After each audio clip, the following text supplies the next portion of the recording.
Have you ever felt? Are you listening? Damn. What's up, YouTube? Thank you for tuning in to another episode of Race to 100. I'm Abel Time. I'm Rick Storcell, and we are on episode number 60. And Big 60, man. The Big 60, and trending news that's currently happening. Kevin Durant has decided to go ahead and sign with the brightest team in the NBA. The brightest team. And I Care to elaborate? I don't say that because they're light-skinned. It's full of a He bunch of says that light-skinned because guys. they're light-skinned. I say that because the sun shines forever in San Francisco. Kevin Durant will be going to the Golden State Warriors next year, and social media is blowing up. This is a shocking development. This is something that I don't think too many people thought would actually happen.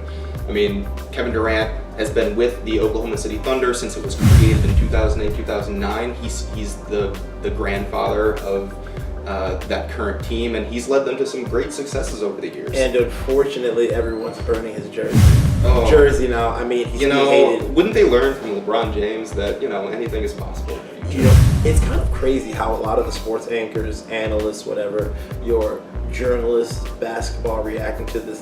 Did you see what Stephen A. Smith said? No, I missed that. He said something along the lines of this move being the weakest move he's ever seen an NBA superstar. The weakest move, when you have a chance as a superstar to go to a team that is certainly going to win a couple more championships down the road, why would that not be beneficial for his own? Well, actually, this move is critical because back in 2010, Kevin Durant tweeted something along the lines of, why is everyone trying to play for the Los Angeles Lakers or Miami Heat?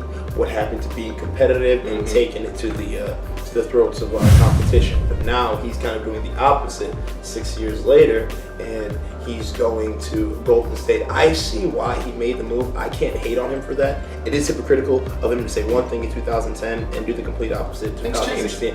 Obviously, people change, circumstances change. But it makes sense, man. I mean, the guy shoulders a lot of burden in Oklahoma City. You know what I'm saying? Oh my goodness! Basically, going to Golden State, future. it's like it will be much easier for him to do his thing and be the efficient player he is when he's got less eyes on him and less responsibility. Yeah, and people have been sort of warming up to this idea for the past couple of years that he might actually do it. The free agency of Kevin Durant has been on the headlines for a couple of years now, and people have wrote some pretty in-depth articles. Now let's break this down into two parts. One, how did this happen?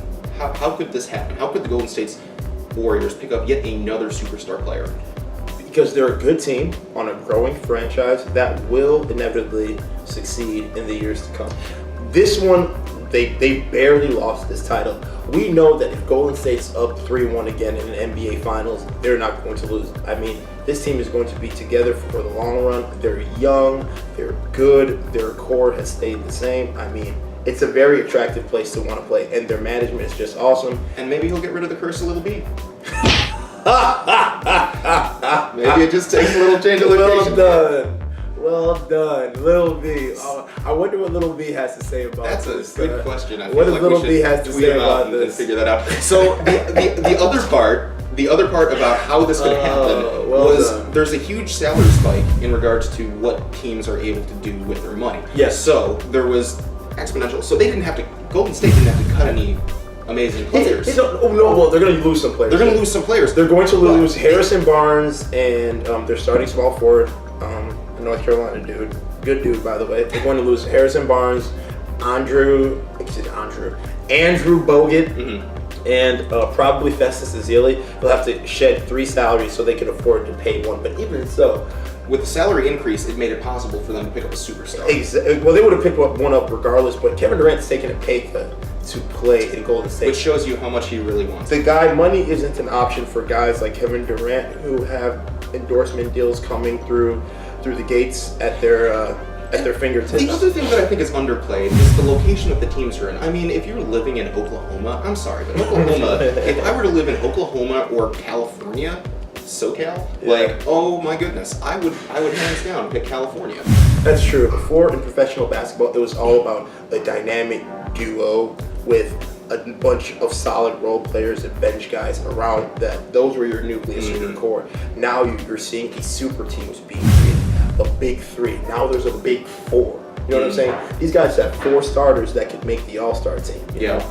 Like, I can't remember the last time that ever happened in professional basketball. So feel free to like, comment, or subscribe to our YouTube channel. Let us know what you guys think about Kevin Durant's move to the Golden State Warriors. Was it a good move? Was it a weak move?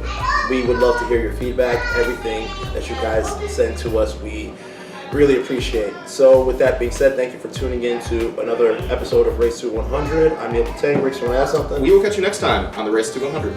Peace.